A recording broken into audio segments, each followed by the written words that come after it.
So, welcome back everybody, and today we will continue our discussions where we left in the previous class, previous video, and in the previous video we talked about isentropic efficiencies, and in particular we looked at the isentropic efficiencies of turbines and compressors. Uh, so, before we move any forward, let me just by the way, we will continue that discussion today also. So, today's topic will also be isentropic efficiencies.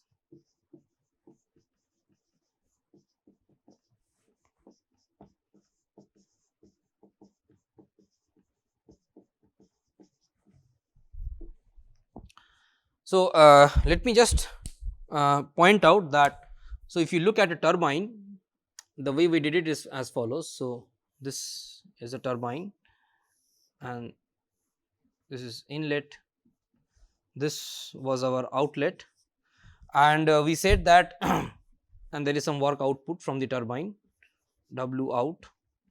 So, we said that the isentropic efficiency eta isentropic of a turbine is defined as H I minus H E. This is E actual. So, in a real turbine, this exit we are denoting with E actual, and so the isentropic efficiency will be defined by this difference, which is the work output for an actual turbine divided by work output from an isentropic turbine. Okay, HES. This ES is an hypothetical state where at which the working fluid would have come out if the turbine were isentropic. Okay, but that does not happen. Now, I would like to point out what is being kept constant here. So, when we are basically comparing an actual device to an idealistic device, which is basically an isentropic device or isentropic version. And so, while comparison, what are we keeping constant? So, first the first thing we are keeping the same is, of course, the mass flow rate. So, the mass flow rate in both these cases have to be the same. The number two thing we are keeping a constant is the inlet pressure, rather the inlet conditions are unchanged, not only pressure. So, inlet conditions are unchanged. So, the actual turbine and the real and the so the real actual turbine and the idealized isentropic turbine both have the same mass flow rate and both have the same inlet condition. We need that for comparison. The third thing we are keeping in mind, keeping constant, is that the outlet pressure PE is kept constant, is the same. So, outlet conditions of course will be different, but the outlet pressure we can control, and outlet pressure for both these cases are being kept the same. Okay, that is because for turbines the outlet pressures are dictated by what is happening. For example, this will be dictated by what is happening in the boiler, and this is given by what is happening in the condenser. Okay, so those two will dictate what will be the outlet and inlet pressures, and if you don't change the boiler and condenser conditions, these two pressures will not change, right. So, which is why PE and PI we will expect that they will not change. Of course, by fixing the inlet conditions to be the same, we are imposing automatically that the inlet pressure remains the same for both of these cases, and we are also saying that the exit pressure is the same for both isentropic and the actual version. And the fourth thing that we are keeping the same is that both these cases are adiabatic. That means that the isentropic turbine, the idealized version, is of course it is isentropic, meaning that it is adiabatic and reversible. So, there is no heat exchange between the turbine and the surroundings. The actual turbine, well, it might, in reality it might undergo some heat exchange with the surroundings, but for comparison purpose, for defining the isentropic efficiency, we are imposing the condition that this actual turbine is also adiabatic. So, there is no heat loss or heat exchange between the actual turbine and the surroundings, as well as the idealized turbine and the surroundings. So, in both the cases we are maintaining that there is no heat exchange. Okay. So, these four things will remain unchanged when we compare. By the way, for compressor also, if you can So, this is basically W out actual, and this will be W dot out isentropic. That is how we can write it. Similarly, for a compressor, so this is for a turbine. So, let me do this for a compressor. So, for a compressor you have inlet, you have exit, this is actual.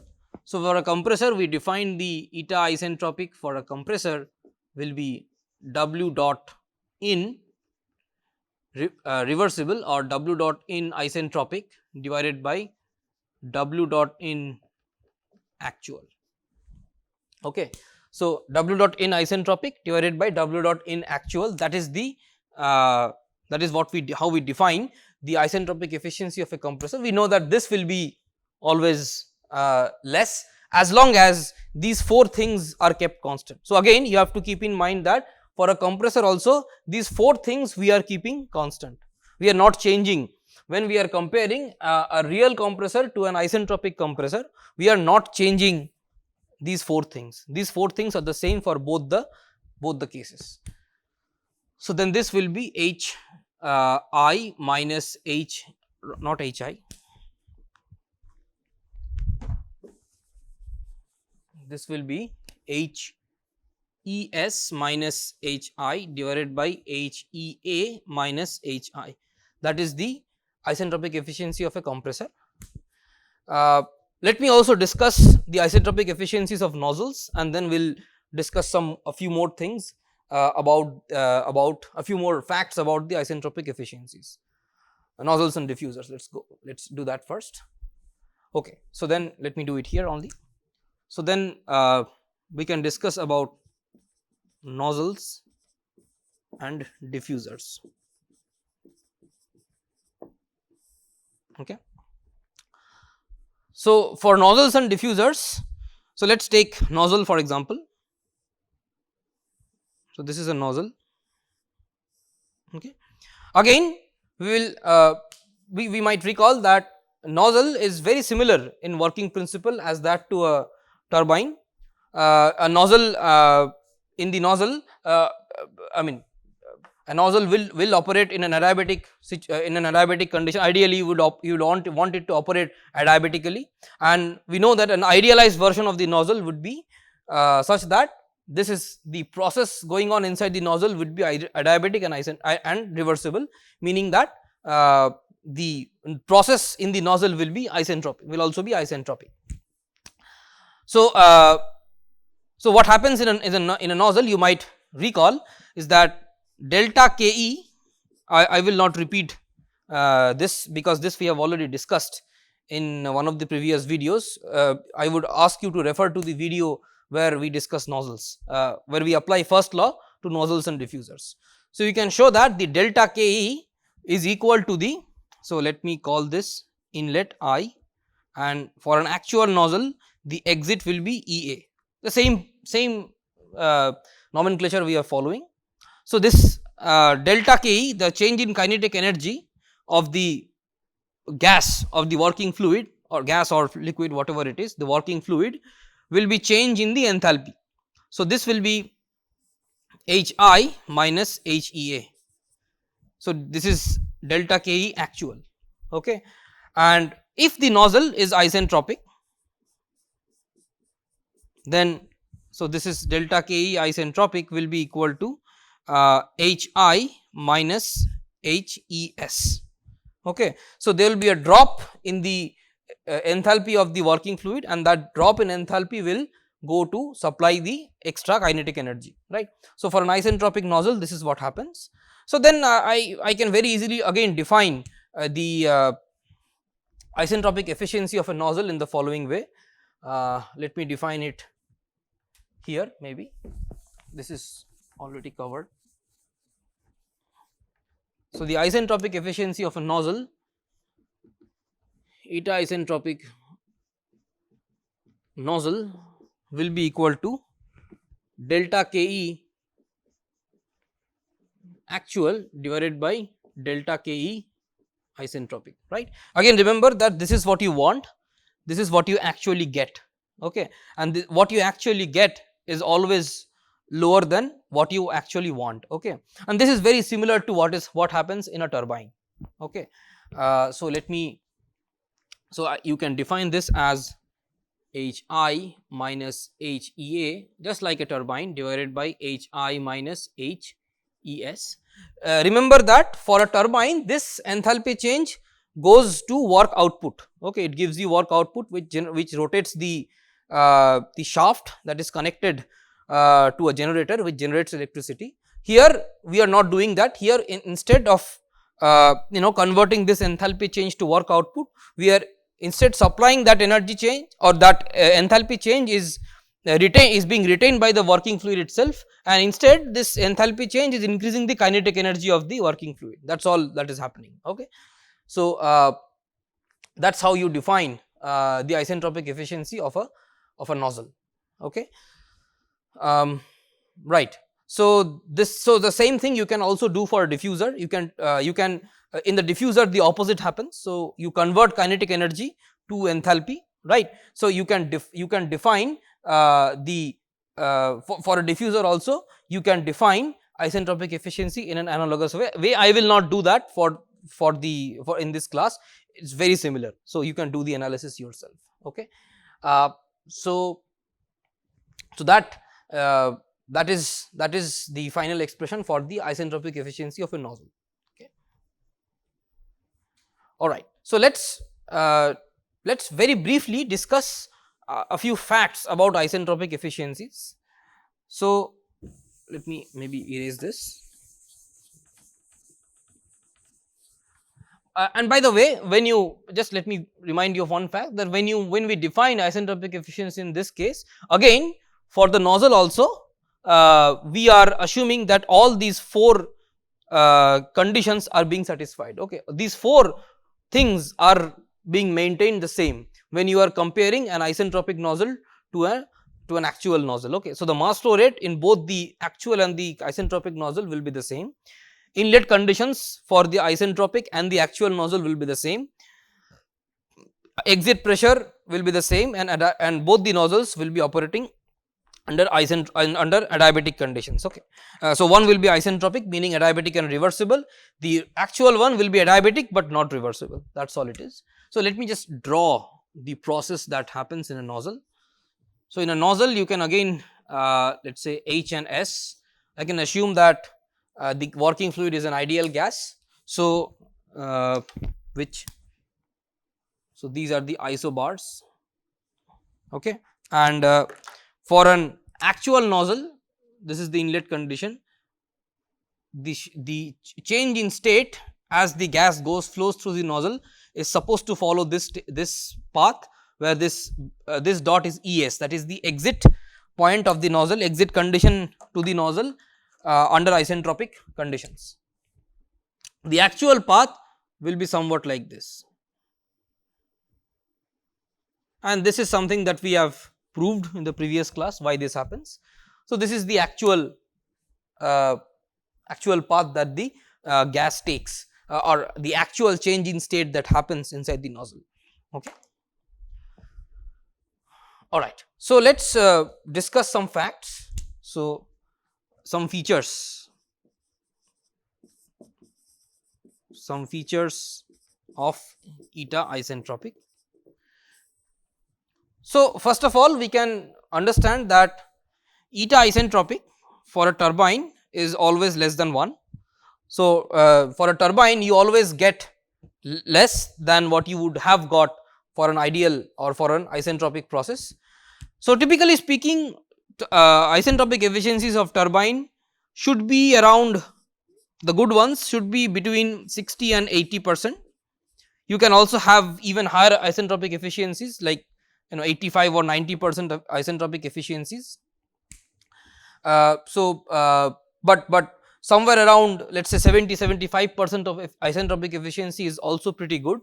That is what usually happens. So around 70% is the isentropic efficiency of turbines which are there in in the power plants.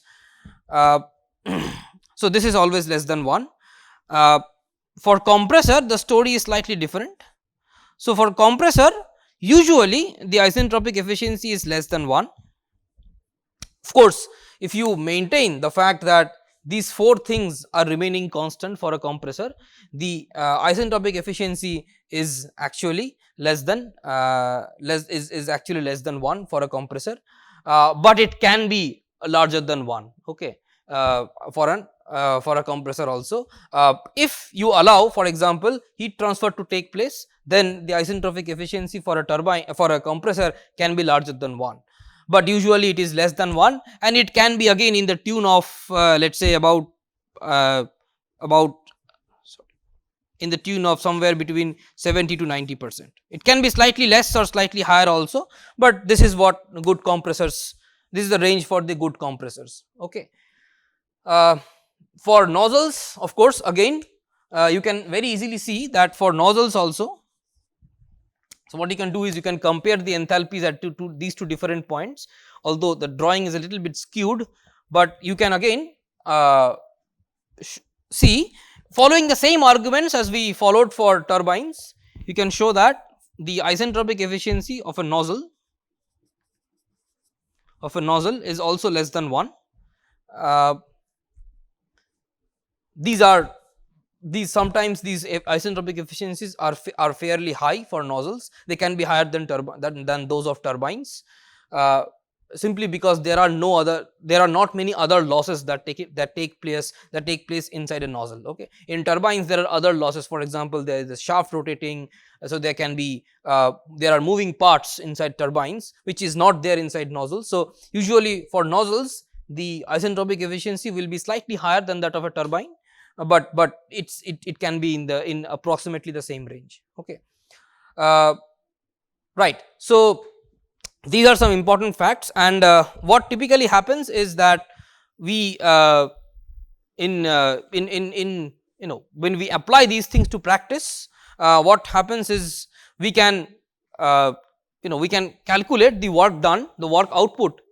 For example, if we want to calculate this isentropic efficiency for a turbine, we can calculate the work output based on our experimental measurements. We can take measurements at the inlet and the outlet, and we can calculate this work output, and this quantity, the isentropic work output, we can calculate using theoretical analysis, right. The theory behind that we know, and then we can combine these two, right. Although the isentropic turbine we can never build, we can still get this value because we know the theory behind it. Okay, we can theoretically do the calculation, analytically do the calculation, and we can then easily evaluate the isentropic efficiencies. Okay, so what is done is these inlet states are known, and then the isentropic, if the isentropic efficiencies are known, then you can then basically what happens is you know this state Es. Okay, and if you know inlet, and if you know, so if you know inlet and if you know the exit pressure, you know this state Es, because you know the entropy will remain the same. So once you know the exit state, you can you know this quantity. Okay, or in other words, you know this quantity for a turbine. So if that is the case, then you can very easily find out this other state, because I mean using this definition of the isentropic efficiency. Okay, so that's all for the isentropic efficiency. Let me just end by one quick note, which is we have drawn this process for turbines and nozzles, but we have not drawn it for compressor. Let me take this opportunity to draw this process for a real compressor. So this is the one for a compressor. This is entropy, this is enthalpy, and let us say that again we are dealing with an ideal gas. Okay, let us keep things simple. This is just a conceptual drawing.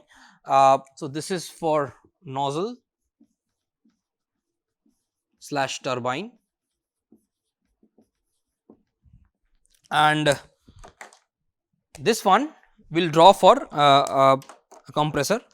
So let me again draw the pressure level. So suppose we are raising the gas from, this is the inlet pressure level, this is the exit pressure level. So we are raising the gas pressure from Pi to Pe, and let us say this is my inlet state I. So if the compressor is isentropic, the gas inside the compressor would undergo a process like this, a straight vertical line upward, this will be Es. What actually ends up happening is that we know that this does not happen. See, gas actually follows a path which looks more like this. This is the actual path. So, this we can call EA, this state, which is the actual exit state, will be somewhere around EA, and remember that the movement is vertically upwards. Okay. So, this is what happens in a compressor.